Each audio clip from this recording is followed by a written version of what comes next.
एक महात्मा सो रहे थे, रात्रि का समय था, राजा निकला। साधु के शरीर पर कोई वस्त्र नहीं था। जाड़े का समय, राजा ने अपना कीमती शाल महात्मा को उड़ा दिया। महात्मा बोले, खुश रहो बेटा, तुम ऐसे ही करते रहो जिंदगी भर। राजा चला गया, पीछे से एक चोर आया, साधु के शरीर पर इतना कीमती शॉल का कोना पकड़ा, खींचा और भागा। महात्मा बोले, खुश रहो बेटा, तुम ऐसे ही करते रहो जिंदगी भर। जय हो, जय हो। वाह वाह रे वाह वाह रे वाह वाह रे वाह वाह रे वाह वाह रे वाह वाह रे वाह वाह रे मौज फकीरा रे वाह वाह रे वाह वाह रे। मंग तंग के टुकड़े खांदे, मंग तंग के टुकड़े खांदे, लेकिन चाल चले हैं अमीरा दी। वाह वाह रे वाह वाह वाह वाह रे वाह वाह रे वाह वाह रे वाह वाह रे वाह वाह रे मौज फकीरा दी। वाह वाह रे मौज फकीरा दी।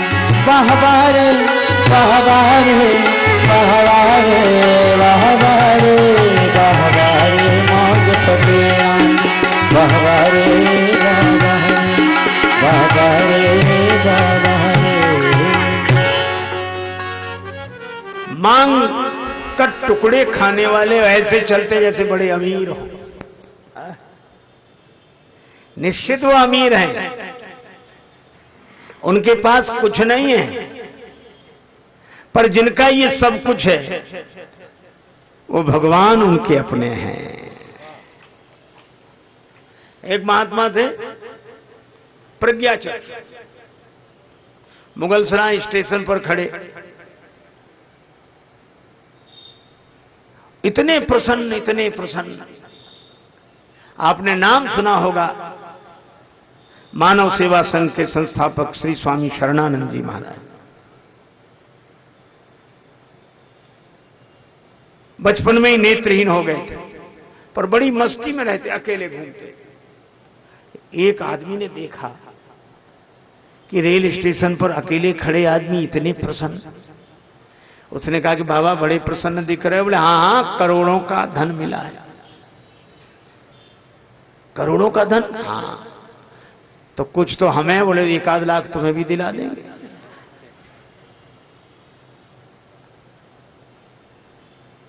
कहां जा रहे हो? वो आदमी बोला, पटना। बाबा बोले, हम भी पटना जाएंगे। टिकट ले लिया? वो बोला, नहीं। जाओ ले आओ टिकट, 2 ले आना। 2 क्यों? बोले, 1 अपना, हमारे लिए, 1 तुम्हारे लिए। वो गया, 2 टिकट ले आए। हाँ, हमारा टिकट हमें दे दो, तुम अपना अपने पास रखो। बोले, महाराज वो 1 लाख का फायदा। बोले, अभी हाल कराते हैं क्या? बोले, 1 लाख का सबसे बड़ा लाभ एक बात में है, तुमने यह नहीं देखा कि मैं क्यों प्रसन्न रहता हूं? कहा, क्यों? बोले, जेब तुम्हारी, खर्च हमारा।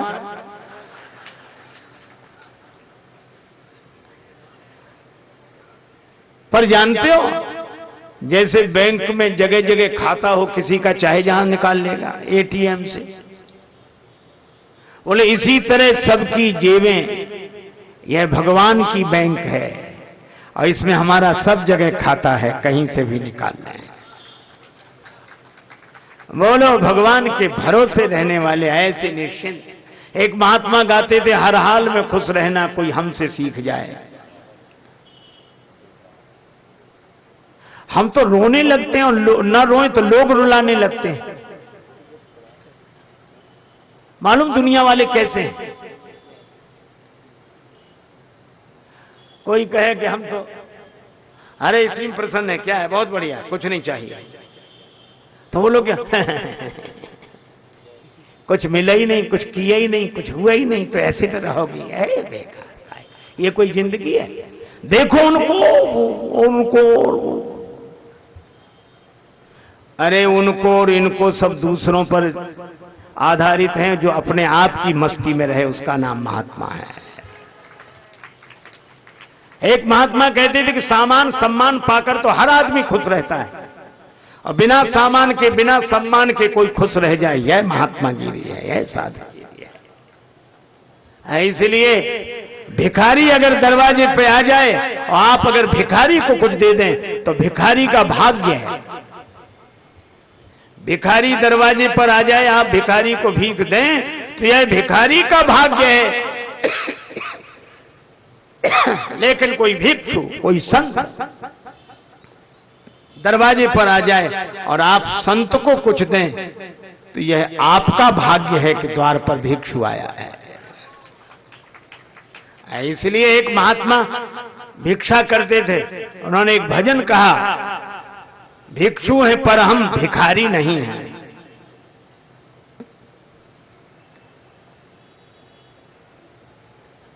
देखो, हाथ पांव सिर जो सबके हैं सो हमारे हैं, है ना? और किसी किसी को खुजली लगती है कि नहीं? ऐसे ऐसे करता, ऐसे ऐसे करता खुजली, पर हर कोई तो नहीं करता। जरूरी है कि सिर में खुजली हो।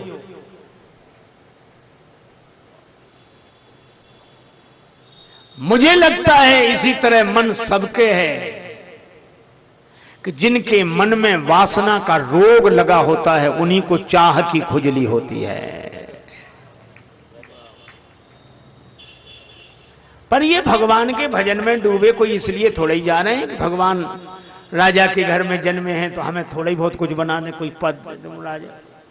अरे नहीं, ये गाने जा रहे हैं, ये गाने जा रहे हैं, मांगने नहीं। और मांगे तो वो जो खाली हो, ये खाली नहीं है, भरे हैं। कनक कलश मणिगण भरी धारा, कनक कलश मणिगण धारा, कनक कलश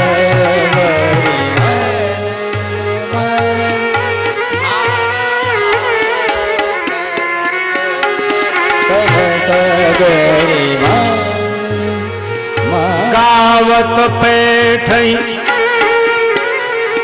धूप द्वारा, कनक कलश मणिगण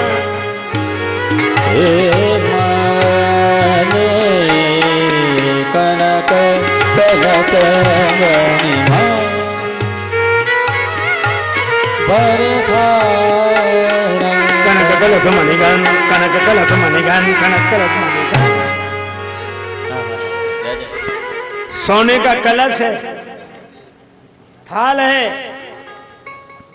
स्वर्ण कलश सरयू जल से भरा है, थाल मणि मोतियों से भरा है।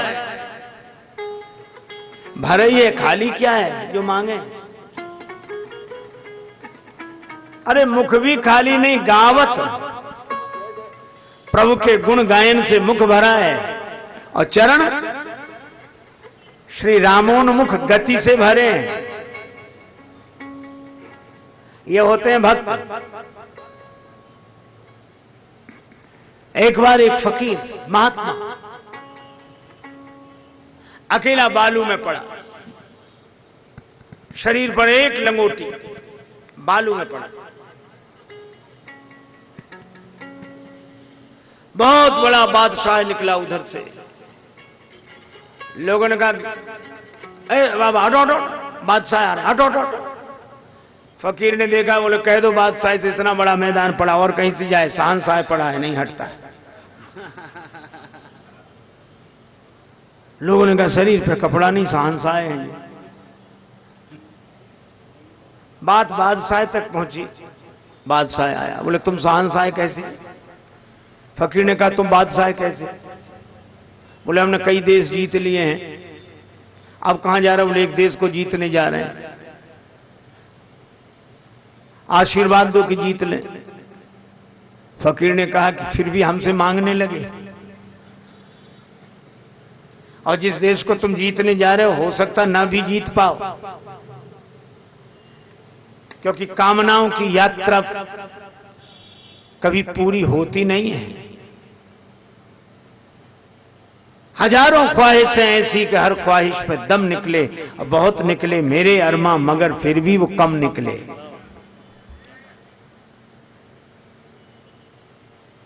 अच्छा चलो, तुम बहुत बड़े राजा हो, तुम्हारे राज्य की कीमत कितनी है जानते हो? अरे महाराज बहुत बड़ा साम्राज्य जिसका वर्णन नहीं किया जा सकता। महात्मा बोले पता है, मान लो इस रेगिस्तान की रेत में अकेले तुम भटक रहे हो, तुम्हें प्यास लगी हो, तुम्हारे पास पानी पीने का कोई साधन ना हो, कहीं कोई आधार ना दिखाई दे रहा हो, तब तक मैं निकलूं, मेरे पास एक लोटा पानी हो, वह पानी मांगने के लिए तुम कितना दे सकते हो? बोले करोड़ों रुपया देंगे। फकीर ने कहा फिर भी ना दें तो? बोले मेरे प्राण जा रहे हैं, आधा राज्य दे दूंगा। बोले उसके बाद भी मैं ना दूं तो? अरे बोले मैं पूरा राज्य दे दूंगा, पर मुझे एक लोटा पानी पीने को मिल जाए। महात्मा बोले तुम तो दे दोगे ये पूरा राज्य, मैं ना दूं एक लोटा पानी तो? फकीर ने कहा कि देख लिया, जिस राज्य की तुम इतनी तारीफ कर रहे थे, उस तुम्हारे राज्य की कीमत है एक लोटा पानी।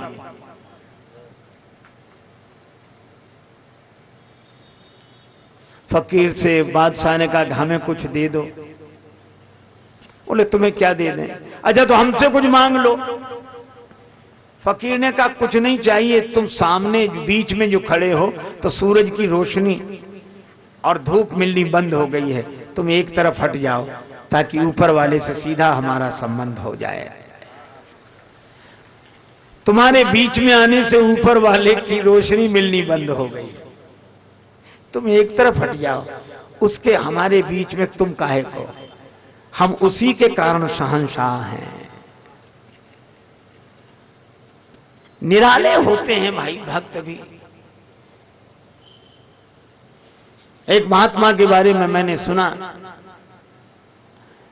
कोई आयोजन कर रहे थे यज्ञ का।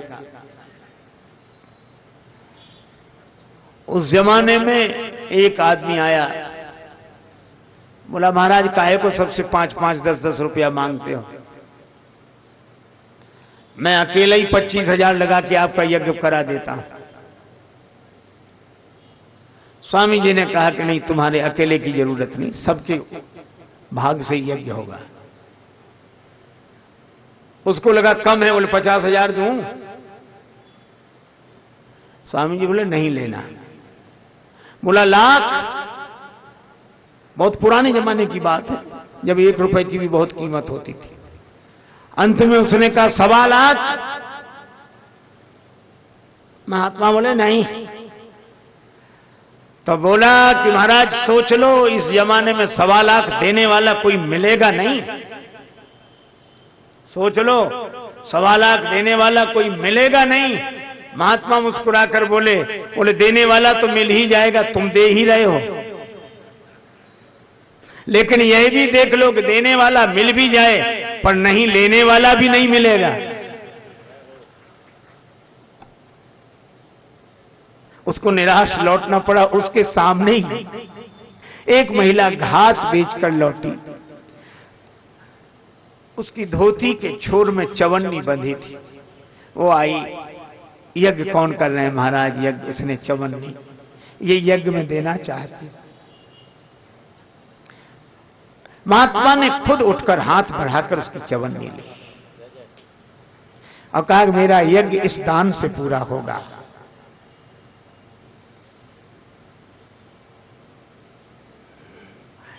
अरे राजा के पास क्या, ये तो राम राजा के पास जा रहे हैं, फिर भी कुछ नहीं चाहिए। मुख भरा है राम जी के गुण गायन से, चरण भरे हैं रामोन्मुख गति से।